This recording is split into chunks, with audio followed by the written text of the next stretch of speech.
How's everybody doing?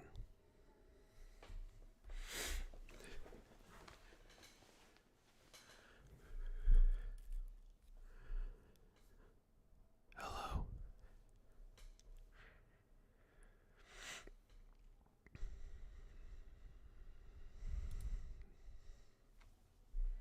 Oh. Happy New Year. Happy New Year, everybody. I hope you're doing fantastic. Oh.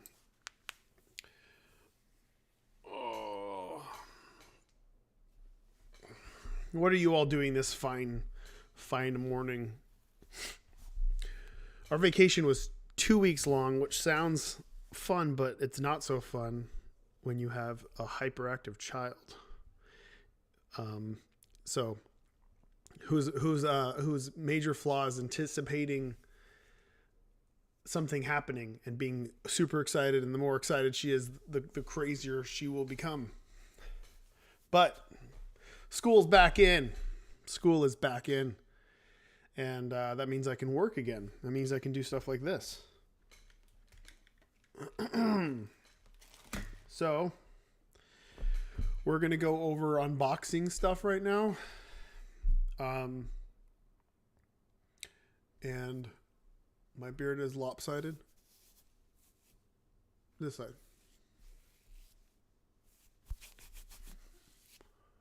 There. Perfect.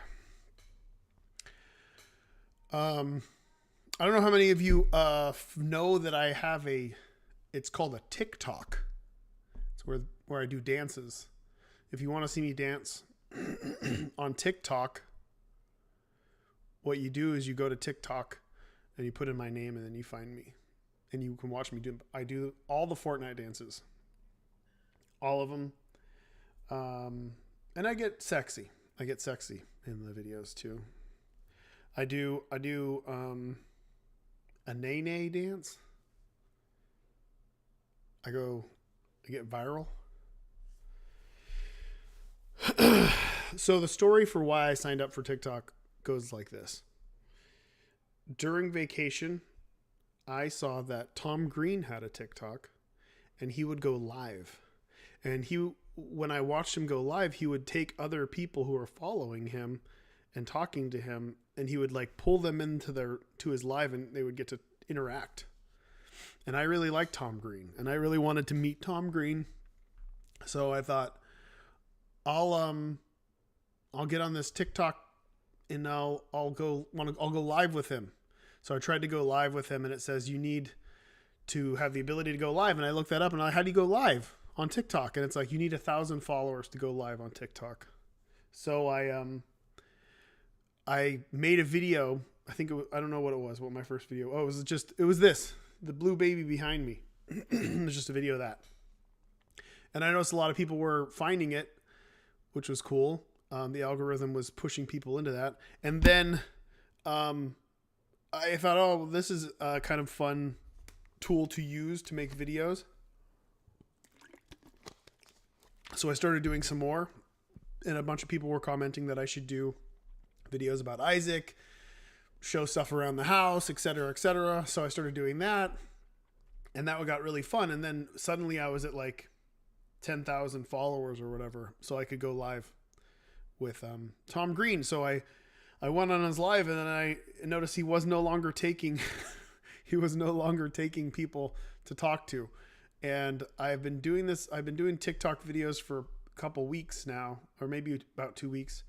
And he has yet to ever take another person on his live that I've seen. So I failed in that department, but I learned how to tick and talk. And I do a series on TikTok called What the Fuck Happened to Me, which kind of rehashes my career and how it got started, because that's usually the most common question I get asked is, how did you start out?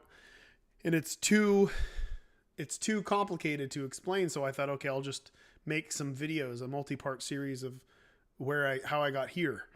And the first one went viral and got like 500,000 views. And then somebody reported it as disturbing. reported as disturbing. So I was going, woo, cruising to 30,000 followers, 1 million views or whatever. And then somebody reported it and said it was disturbing. So now you can't even see the goddamn, you can see the video still, but it's like censored. You have to like click that you want to watch sensitive content. And it was all just because I had clips of the original, the origin of Blue Baby back there, which were things to do with dead babies, which sounds worse than it actually is. But I invite you to go and check out the series. I'm going to finish that. I'm thinking about doing a little piece on the who's messaging me? Cool. I'm thinking about doing a little multi-part series on the ARGs in the Binding of Isaac. I will say ARGs plural. More on that later. And I maybe will even dive into the do's and don'ts of game design and break down each one of those too. And then I'll do some dances. I'll do all the TikTok dances. Shove things up my butt, eat things that are poisonous, and then, you know, go to jail like the TikTokers do. So, who is Tom Green? Tom Green is funny. That's all you need to know. Tom Green's funny. He's a funny guy. All right, let's do this shirt. Because this shirt is fucking cool, and I'll show it to you right here. Here's the shirt for the month. This is the Greed shirt, the Greedy McGreederson shirt. I absolutely love this shirt. It was done by Max, and I can't pronounce his let me try to pronounce his name. Where's the Max?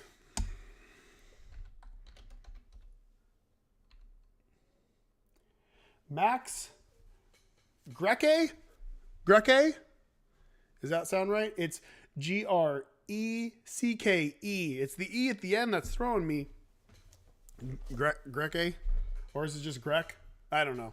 Max is a phenomenal artist. He did art for Four Souls. He did a promo card for it, one of the alt arts.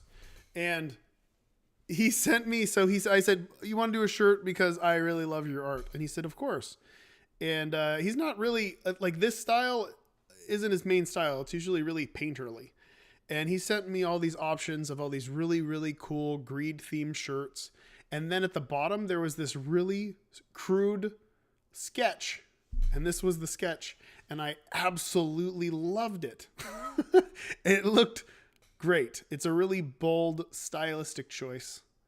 And I loved it so much that we kept this one as the main images. And I say this every month, but it's one of my favorites. I can show you what's in the box. I will do that by sharing my screen. Let me share my screen. Blink.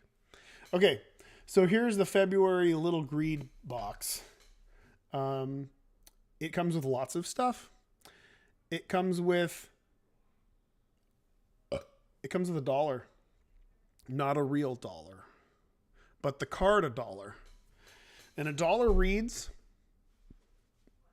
destroy this, steal all shop items. So you can cash in with that $1 and buy everything in the shop. Who doesn't love that? It's called cheating. It's cheating. You can it's a buy one, get 3 free, or maybe even more. And next we have $0.25. You can destroy this to gain 25 cents. That's better than a dime. Look at that. That's 25 cents. It's $0.25. Straightforward, to the point. And then we have Greedling Rush, which is a creature. When this would die, prevent its death and put a counter on it. And then the active player gains its rewards. Then, if it has 6 counters, it is discarded. So it can't actually be killed, but when it is destroyed, you gain 6 cents. So it's basically an enemy that just keeps coming over and over and over again. It doesn't go away until you've killed it 6 times, and it's kind of just there to beat on real easy. and get 6 cents. But the fun thing is it's an incredibly risky move too, because if somebody can manipulate your dice roll, or if you just roll a 2 or a 1, you're dead, because 6 damage usually can't be prevented. Beat on. So those are the 3 cards for this box. The bonus item, come here, you. The bonus item is this. This is another air freshener. This one smells like leather, which is what I believe the keeper should smell like. Leather. Like a wallet, a smelly old cowhide wallet. That's what it smells like. He's nice and cute. It also comes with, of course, the old print that is signed by the artist, and a cool and very large sticker. And that is the box for February. We have 2 boxes to go, and then there's the Secret 13 box, which I need to finish up today. And that is this month in unboxing land. Turn off that screen. I'm supposed to remind you that we're still doing unboxing rewards. I'm still debating on which of the 2 submissions that I like the most will win for last month. I'll announce it on Twitter and DM the winner. But yes, so unboxing videos, you have 2 more months to do unboxing videos to get free extra bonus prizes, if you'd like to do that. And you also have 2 more months to get it on the giant. If you've missed any of these shirts, if you've missed them all, if you feel like there's no point because you want them all, but you can't get them all, well, you have 2 more months to get them all. We are allowing you to buy everything in one big bundle until the end. And that's that. What was the typo? Somebody said typo. What's the typo? Tell me when you figure it out. Unless there's not actually a typo. You're just saying that. You typoed, then fucking shut up! Don't say typo on a screen with somebody with dyslexia. I can't fucking read these cards. This is gibberish to me. I just cross my fingers and hope and pray that I'm saying the right words, and I'm just going by instinct and context. It's a horrible world to live in. Don't say typo. Don't say typo to me, fucking bastard. And if you are a bastard, I am sorry. Who here saw the Mugenics post? Who saw that? Who saw the Mugenics post? If you haven't, you want me to read it to you? Because I will. I'll fucking read that. No, I won't. I don't want to read it. I'll do this. I'm going to show it. I'm going to show the post. So you can go to mugenics.com and then click on, it'll link you to Steam, and then click on recent events and announcements. And there's a Mugenics recap that you can check out. Looks like this.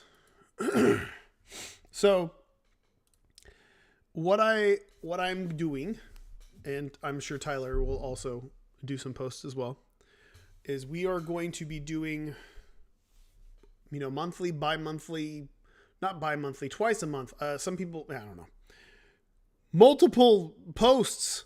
So we've got 18 months until we want to cut this thing off and release it. And for those 18 months, we're going to be doing a copious amounts of blog posts. Bi-weekly, as in, bi-weekly? Bi-weekly? Is it bi-weekly? I'm going to say bi-weekly. Twice a month, ideally. Well, I'm going to be doing all these updates, and they're going to go over they're going to go over all aspects of the game. So we're going to recap. I have a fucking list on my on the design doc for the game that kind of fiddles it through. But we're going to go through every aspect of the game, all of its core foundational elements, to kind of spoon feed them to you, and then probably do some little fun playthrough stories and music and all that other stuff. It's going to be a 1.5 year hype train. It's going to be great. And eventually we're just going to do live streams instead of the blog posts. We'll just fucking go live and play a run with you guys watching. That's where it will conclude. But the current post that's up basically goes into detail on exactly how this started, where it went, where we're at now, and that sort of stuff. And the basic, I'll sum it up real quick here for those of you like me who don't want to read. Basically, Mugenics was announced, I think it was like 9.5 years ago. We announced it. It was a team meet game at the time. And I was so fucking excited about it. It was the coolest idea ever. It was a cat breeding simulation where you basically just threw a bunch of cats in a house. The cats did their thing. And then you'd take the cats and use them in mini games, like Pokemon Battle-y type stuff and races and stuff like that. And you progress your house by leveling it up, making it larger, and filling it full of furniture that would aid your cats in winning more in these mini games. Ba-ding! And we worked on it for about 9 months, and in the end, I think I was the only person who was really that jazzed about it. And that doesn't work in this kind of environment. If only one person's into the project, it's not going to happen. So the project was canceled. And even though we showed it at PAX, I did a comic. It was super hyped. It just was flattened shortly after showing it at PAX. And it was shelved.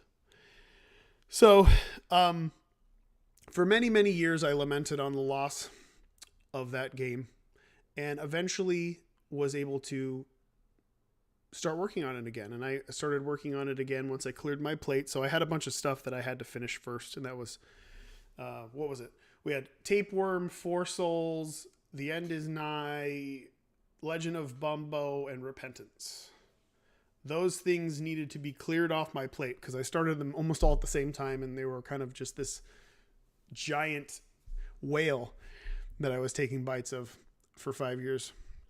Once my plate was clear with that, my goal was to start on Mugenics, and me and Tyler Glale, programmer of The End Is Nigh and Ether, have been working on it for a few years, kind of behind the scenes and full time for the past year, like all of us. And we started out prototyping it as a brawler. I even had some design documents of it being kind of a Spelunky-like 2D side scroller. The same general idea, you breed your cats in a house, you upgrade your house, you have furniture in the house, and you take them kind of as your avatars and you put them in different games. And eventually we did an RTS one as well. And one that was like Pikmin too, where you'd like have a big leader cat, an alpha, and you'd have all these little cats and you would kind of like use them. All of them worked, but they just weren't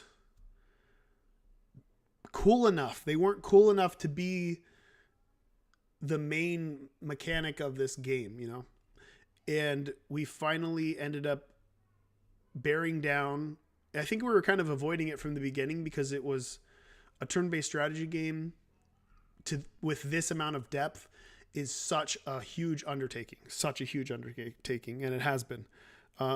Because this is, I would say, easily bigger than every turn-based strategy game that has existed. Can't think of one that comes anywhere close to the depth, replayability, and content that it already has. So, turn-based strategy game. That's where we're at right now. I can show some screenshots that are on Steam. If I just make this bigger, we can kind of go through them. I'll go through them with you. Let me see. Come here. We'll start. That was 10. Come back. So this is what the game looks like. You can see lots of mysterious things here.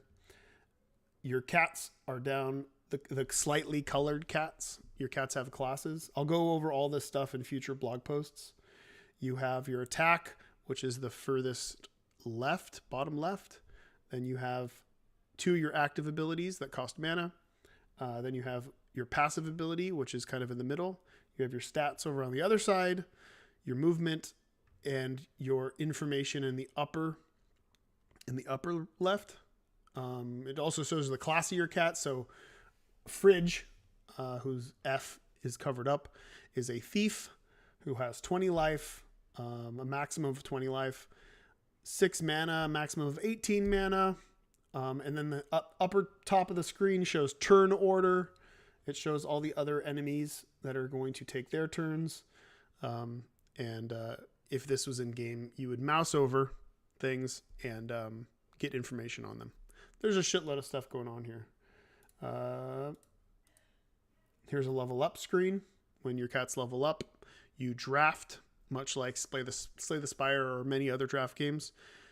You draft into different archetypes that your cats, that makes your cats like way better. You can combo with other cats. You can combo with your individual abilities.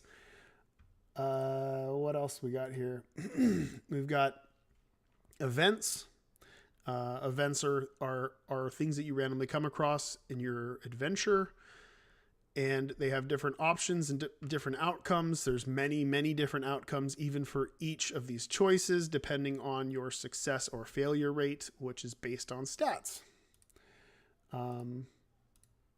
Map screen. Here's more screenshots.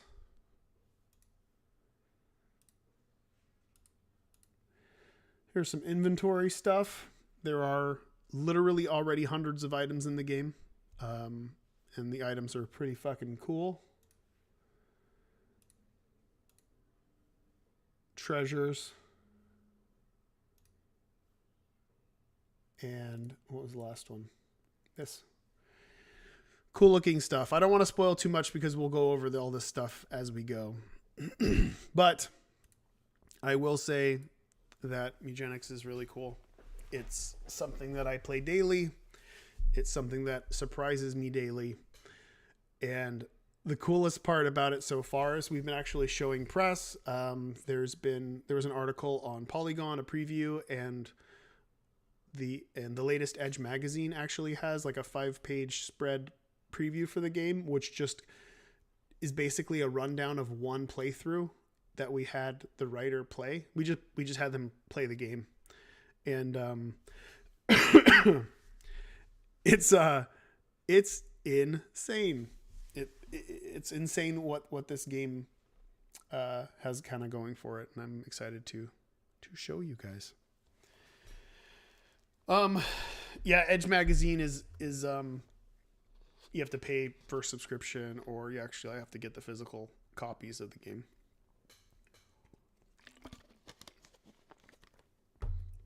Okay. I'll answer your questions now about anything related to the unboxing of Isaac, or the Mugenics post, or TikTok dances. Oh, there's a question of what was the inspiration for the desaturated look of Mugenics? So 9.5 years ago, I wanted to make a game that looked like a cartoon from like the 30s and 40s. I wanted it to look like a really desaturated cartoon. And then a game called Cuphead came out shortly after. And everybody would just say, it looks like Cuphead if I continued to do that. So I still really like the style of it. I still really like the desaturated look. It just doesn't look like anything else. But we've kind of moved away from the scratchy film look. We may explore it again though. I don't know. I don't know if there's room for multiple games that are referencing that kind of stuff. I mean, Cuphead references it hard, and this was kind of just like, I kind of just want it to feel like an old cartoonish, an oldie times type theme, and it's got that vibe with the music as well. So there's enough time to still fiddle around with it, but for the most part, I really like the way it looks desaturated. Will we be able to rename cats? We're still figuring that out. It's kind of like, so my worry is people are going to do it like how Pokemon does it and just like name the cat S5, D4, put its stats for its name. And then it kind of dehumanizes the cat. If you put your regular name in there, then maybe it would humanize it more. But the the turnover rate for these cats is fucking crazy. Like your cats are going to die. The cats that survive are going to get old and eventually not be able to have kids and eventually die. That is the reality of the game, and this is the reality of life, and it is important for the game to have that element. So naming everything may not be something everybody does or something worth doing, but I don't know. We'll explore it for sure. Right now, the names are pulled from pools of names that you guys have actually submitted. A lot of you guys have submitted to us in these giant documents that I've been retweeting, and there's like little forms you can fill out. So tons of names came from you, and then I'll kind of fill out the rest as we go. Will I reveal the secret unboxing vid promo after the boxes are done? What's the vid? Oh, the extra that everybody's getting. Yeah, sure. I'll let you know. It's still being printed.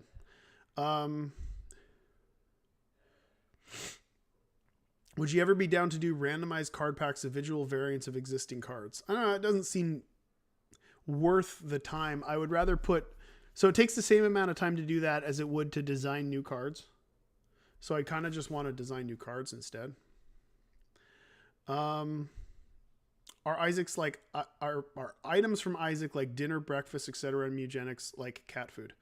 There are going to be a lot of Isaac players are going to go, aha, and then they're going to say, oh, I know what this is referencing. There's a lot of nods to the Binding of Isaac. So, yeah, you don't have to worry about that. Can you show how big the plushes are from the Kickstarter?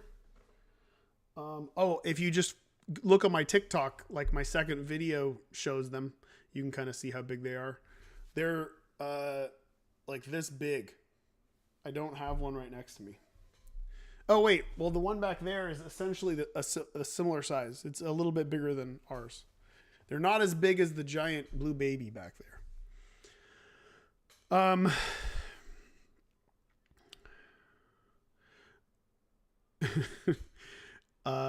Let's see. You've never seen someone name their Pokemon after their stats? Well, you weren't hanging around with enough nerds, because they do. they do that. Let's see. Is the game randomly generated? Yes, the game is what I would call a roguelike. Every single time you play it, it is 100% different. It changes. It's a legacy game too, so it has permanence to it, and it will change depending on your actions in permanent ways. It's very Isaac-like.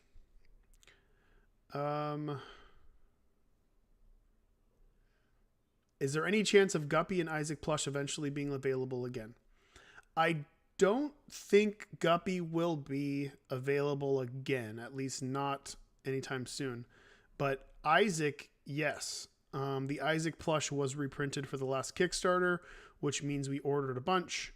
Usually when you order stuff from overseas, you want to order in specific increments and you want to go over the order number. So if you guys ordered 40,000 Isaacs, it'd probably be smart to do 50,000 because that it would make everything cheaper for us to order, and we'd have a bunch of backup to either in case something happens and one of them's damaged, to replace damaged items, but also to then have stuff to put into the store to sell. So there's no doubt in my mind that we will have overflow from the Kickstarter, and we will have Isaac plush. I don't believe Guppy was part of the reprint. I think it was just Isaac and Azazel, but I could be wrong. But in the future, there is a chance that we will actually venture back into reprinting those. Will the D&D-esque naming for stats and mechanics change to something more fitting to cats? That's something that people have asked, and it's something that we did actually fiddle around with. It's hard to come up with mechanical visual as well as a naming structure that works well with that. But it's something that we did talk about, but in the end ended up ditching because it wasn't as straightforward. The game is so obtuse. There's so much going on in the game. We don't really want to hide basic information behind puns, if that makes sense.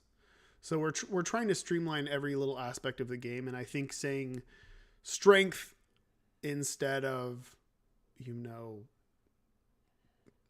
paw power, whatever, claws, is a little bit more straightforward, and people would understand it a lot more than not. So that's kind of why we went that direction. What about the music from Eugenics? So Ridiculon's doing the music. They did the original tracks. I think we originally had like 20 tracks from before that were all to be used in the house. So it was like a kind of a jukebox playing. That's still happening, and all those songs are still in, but they've done a ton more tracks, and they are phenomenal. And they I'll do a post on that. It'll break down every aspect of what we're kind of doing with them, but easily their best soundtrack, easily the best soundtrack of any game I've ever made, and one of the best soundtracks of any game I've ever seen or heard. I mean, you can kind of compare it to something along the lines of Cuphead soundtrack meets Katamari soundtrack. I think that kind of put you where you want to be.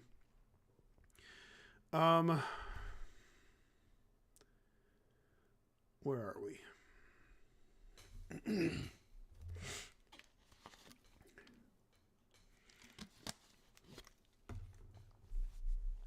Will you make a Mugenics board game?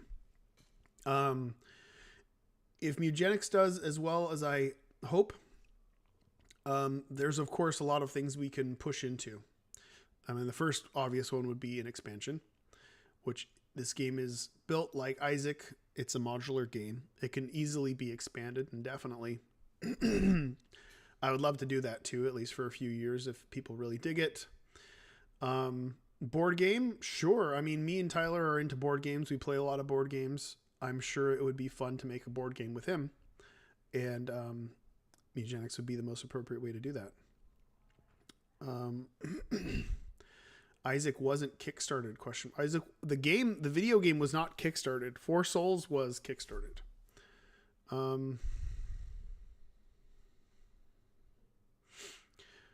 When do we provide the shipping address for Requiem Kickstarter? When it's ready for shipping or sooner? You can do it now in the process of moving. Just make sure you check your emails. I'm sure there'll be like a time when you need to lock everything down. Usually they send out emails before shipping starts to make sure that you have the right address.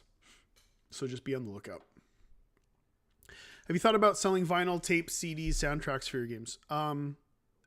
Yes, that's not something I do. So a little behind the scenes stuff. Any musician that I'm working with, I let them basically keep the rights to do whatever they want with their music, and I don't take any piece of it. It's their thing, and they go and sell it how they wish.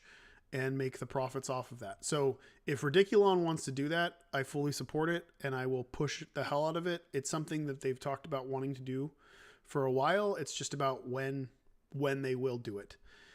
And when I could help, you know what I mean? If they need my help to do something like that. So if they wanted to do a vinyl release of The Binding of Isaac, then it would probably be most appropriate during a Kickstarter in the future. We'll just kind of add it there because then we could do mass quantities. Can you make a Greed plush? He's a silly character. Yeah, eventually.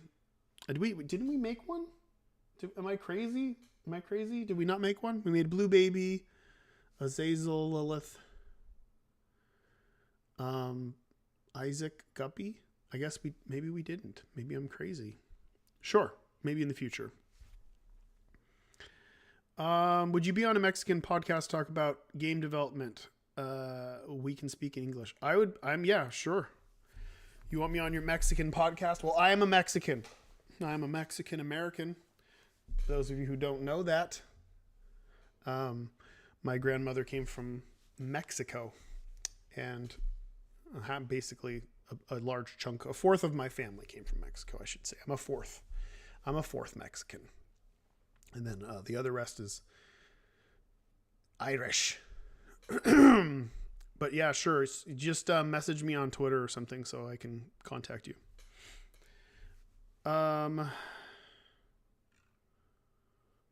I've lost everything.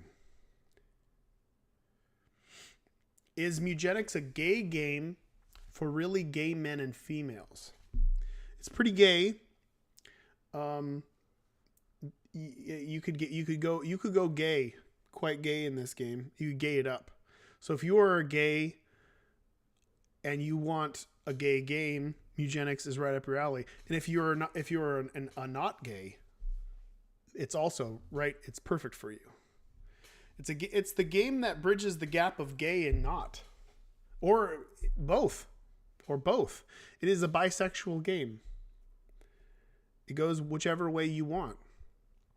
It's very 90s. It's very hip.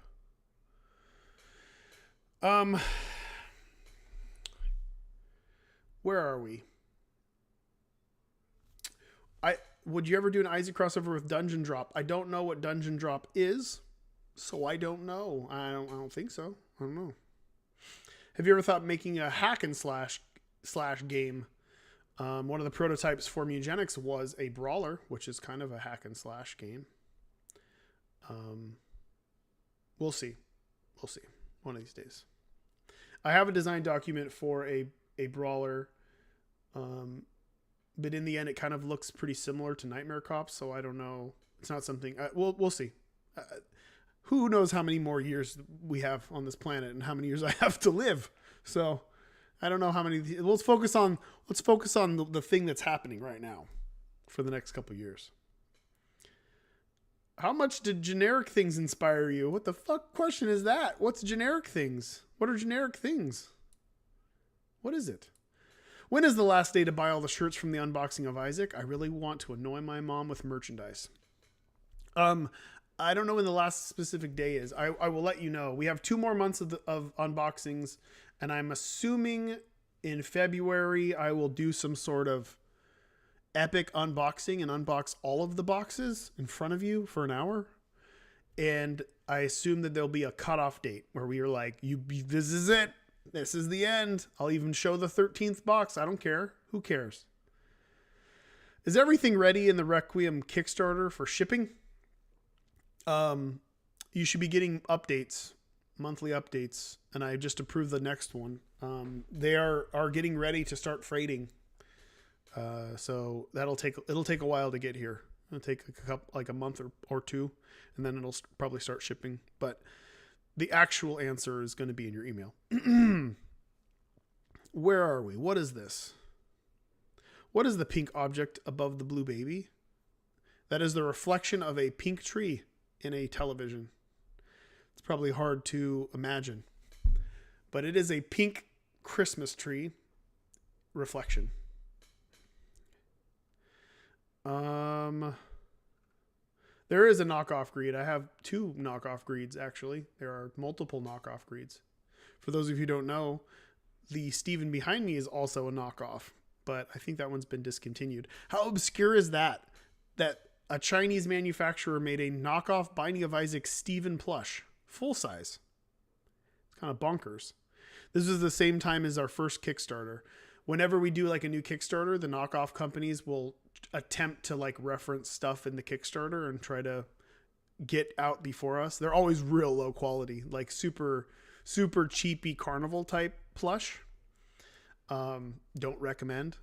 But I impulsively buy knockoffs because I think they're a kind of a badge of honor in some weird way to be relevant enough to have somebody manufacture illegal knockoffs of your stuff.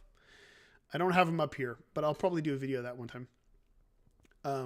One day. I'm not gay, but I want to be. Is this game for me? Yes, it's for questioning consenting adults. Megenics is a game for people that are into experimenting or not. It's a game. It's just a game for everyone. It's a game for everyone. Except maybe very young children. We don't want that. Okay. Would I ever do a game in full 3D? There's nothing that's stopping me. Maybe I will, maybe I won't. You never know. What is my style inspired by? I would say my style is inspired most by Garbage Pail Kids, Ninja Turtles, Robert Crumb, Mad Magazine, Pokemon, and Mario. Ren and Stimpy. That's a big one. Those are if you push all those things together, you eventually, Sam Keith, the Max. You push all of those styles together and you kind of get something close to mine. I lean towards more roundy, cute, thick lines though, right? I'm skipping down to see what the fuck you guys are saying. I'm kind of quiet.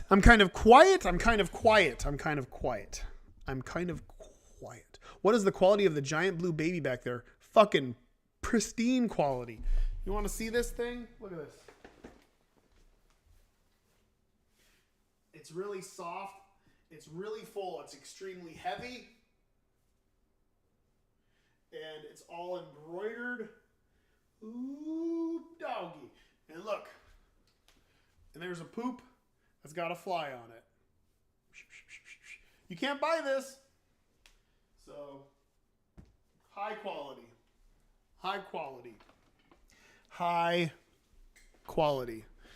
This was a gift from Javon. I've shrunk down. Hoo-ha. Any update on the physical release of Bumbo on Switch? Yes. I just approved the extras and the box for it.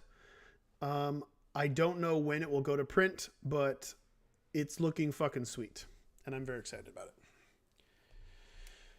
Will I make sure that the Greed plushes have a noose around the neck? The knockoff doesn't. Of course.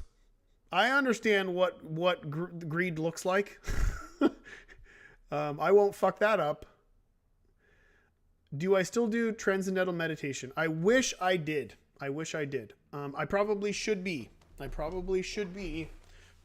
To release stress. I just honestly don't have a great deal of time these days to do it. And I know that is an excuse. When I get stressed out, I do still do it. So I do it at odd times of the year. It is a great tool. I firmly believe that the 2 years that I was doing it daily completely changed my brain chemistry and made me more relaxed overall, and I feel better. And I should be doing it more, and I'm sure I know I would be feeling even better if I did. It's just so hard to find 20 minutes 2 times a day to do it. And those of you who don't know what that is, just look it up. If you have PTSD, if you have a lot of anxiety, if you have trouble sleeping, or just want to feel better overall, kind of empty your mind, I highly recommend you look up how to do transcendental meditation and try it for yourself, because it is very helpful. It's essentially, you know, when like you're really tired and you like nod off for a few seconds, and when you come back, you're like it feels like a bunch of time has passed, like you've skipped ahead or whatever else, and you suddenly feel strangely better overall. It's essentially that repeatedly. So you lower yourself, you repeat a mantra, you lower yourself into this like almost a sleep state. It's that part before you drop down into deep sleep, and you kind of nod out. So you nod out. You have like micro dreams in a way. It feels like you're diving. You like dive down and then you come back up and you've jumped ahead like 30 seconds. And you just repeatedly do this. And each time you kind of go deeper and deeper and deeper. And when you are done after 20 minutes of doing that, you feel very refreshed. And it basically, it literally flushes your or defragments your brain. So all the bullshit that's floating around in your mind that you're worried about that doesn't actually matter gets flushed away in the same way when you go to sleep. Like when you go to sleep and you wake up and you feel refreshed and you're not thinking about that thing that you were thinking about right before you went to sleep. It does that, but it does it more. It's kind of like you're hacking sleep. You're hacking that moment of almost falling asleep, and you're doing it repeatedly, and it's just flushing all that extra bullshit out of your brain. I don't buy into any of the hoodoo, the religion that goes along with transcendental meditation, and I can't say I'd recommend it, but the actual mechanical thing of meditating, of their way of meditating, is very effective, and it's the only way I've been able to meditate, and I do recommend it. Anywho, do you think Mugenics will top Isaac in popularity down the road? It is going to be hard to top Isaac. It's going to be very hard to top. I'm going to say no. But I do think Mugenics is an extremely special and unique and magnum opus-y type game. I believe it'll be my proudest moment. I believe it'll be my best work. And I believe it will have the most replayability of anything I've made. So we'll see. We'll just have to see if other people believe the same thing. I'm not selling you the giant blue baby plush. That's mine. Skipping down. Okay.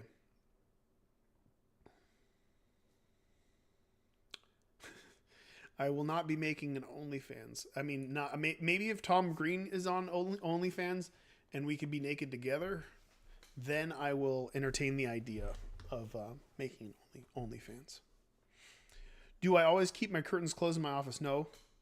Actually, I closed them to do the stream. It just like bleeds me out. I just look like a white thing. I have like one half opened light here just so I can light up the side of my face. So usually it's open. Microdosing dreams is a good way to explain how that is. Would you ask the Melvins to make music for one of your games, maybe after Mugenics? So funny story fact. That happened once.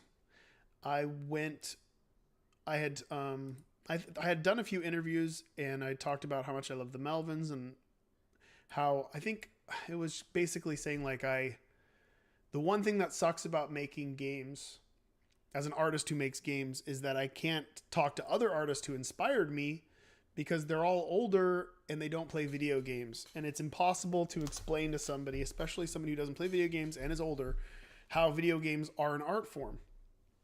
And Melvins is a band that I've always loved, and one of my favorites. And I believe the co-owner of Ipecac Records, which is their label, heard that or was contacted by somebody listening or the host of the podcast, and he contacted me and he said, "Hey, would you like to go backstage in a show in San Francisco because it's close to where I live?" And I said, "Hell yes!" And I got to meet the Melvins, and they're extremely nice guys. Of course, they don't.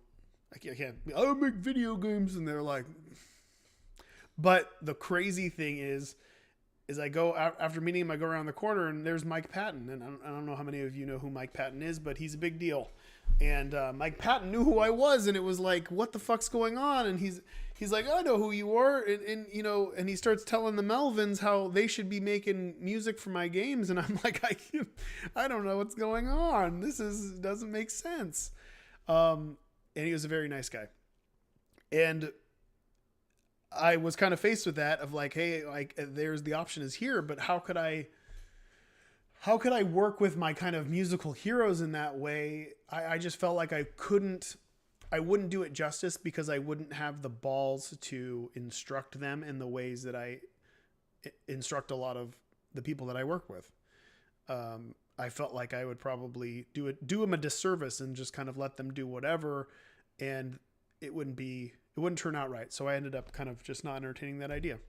So it would have been something I could have done, and I didn't, and I don't regret it. I think I made the correct decision. I prefer to work with Ridiculon on basically everything. I don't foresee a time I wouldn't work on them in the future. Matthias and John are just incredibly competent. Like, I don't know. I've worked with a lot of people over the years, and competency is something that isn't always there. And you have to usually sacrifice other things. Their skill level is incredibly high. They can do many, many different genres. They're just very skilled overall, and they always still have a consistent sound, which I really like. And it's this kind of like rough and raw sound. So I don't foresee myself not working with them. They're just too good to work with. Let's see here. Somebody said something about a Christmas song for Four Souls. I did not see that. Could you show me it? Show me it.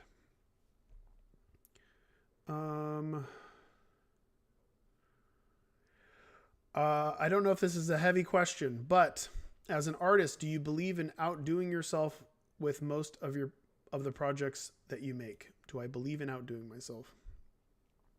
Yeah, I mean, as an artist and as just a person who wants to grow, I do feel the need to outdo myself with each thing that I make. The cool thing is I cross many genres, so I'm rarely put up, 1-to-1 with a game.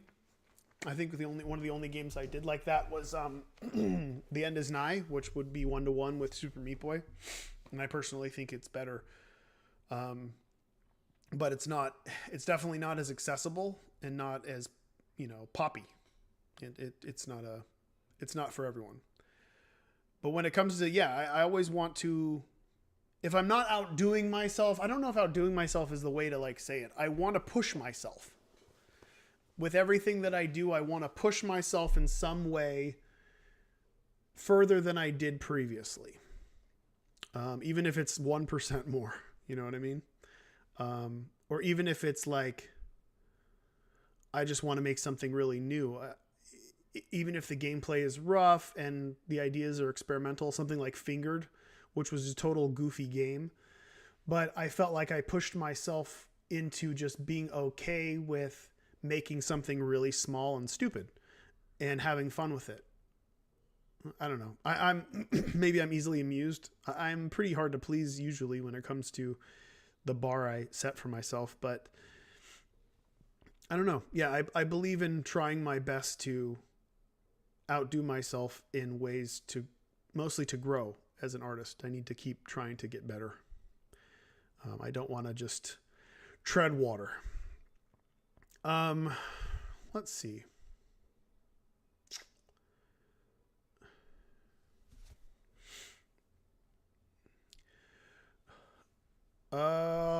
are you planning to make a new board game in the future? I don't have any ideas for a new board game or card game, but I could. I think I've said a few times on these streams that my plan once Mugenics is done, outside of doing a possible DLC, is to take time off for a little while and then use that time to allow inspiration to fall. Because I've been pushing it away. I've been dodging inspiration left and right. Like any idea I have for a game, video game, board game, whatever else, I actively shut it down because I don't want anything fucking up my connection to Mugenics. It's very easy as a designer to come up with a new inspired idea that you want to explore, and then easily lose sight of the thing that you're working on, the more important thing. So I'm currently trying to just stop. I am not going to think of anything else. I'm not going to think of working on anything else until Mugenics is out. And once the dust settles on it, I want to open up, allow things to come in, and then just do small 3-month projects, multiple projects a year. I want to do weird stuff that's not tied to finances. I want to do stuff that maybe is free, or stuff that may not make any money, riskier things. And I want to grow more as an artist. In order to do that, I need to, stop doing similar projects or sequels or, that sort of stuff. So a new board game is possible. That's a good way to not make money. So yeah, it's definitely something that I would love to do, Sir. Let's see. Where are we?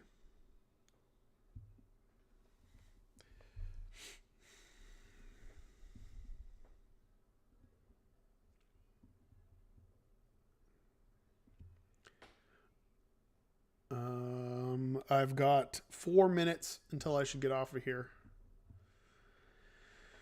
Edmund, will you ever collaborate with someone way younger than you? This is the same person asking me all about all the gay stuff. I don't know. It seems dangerous. This seems like it seems like I'm being groomed. Am I being groomed? Are you grooming me? So funny story. I have collaborated with somebody way younger than me. His name was Florian Himsel. And when we started working together, I think the kid was fucking 15 or 16. This was a long time ago. He's older now. He did age.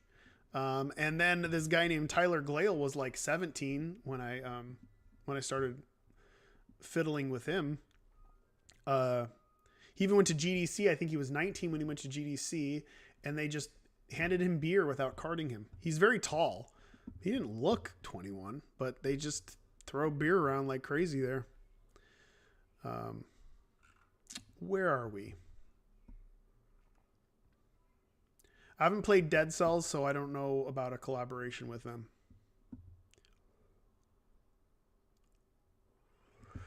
Will I ever do a Things to Do with Dead Babies remake? I don't think so. The Things to Do with Dead Babies bit was already tired after the first 12 Things to Do with Dead Babies in the comic that I did. And it just became one of those really stupid, repetitive, run it into the ground jokes that was never funny. That was funny because it wasn't funny. So I don't think so.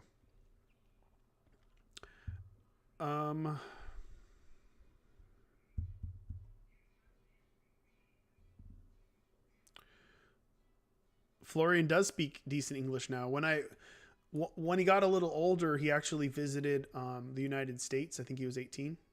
And I thought he could speak English because he was speaking English, but he later told me he could barely speak English and that he could barely understand what I was saying and was lost in the conversations most of the time. But yes, he speaks very fluent English now. Months ago, I said I would try roaming through my old hard drives. Is that still in the cards? Of course, it's still in the cards. I would love. I mean, I'm eventually going to start scraping those hard drives to do some TikToks of unreleased things and dead games and some unseen nonsense that no one will care about. I'll get there. I'll get there eventually. I have a lot of other things I need to do though.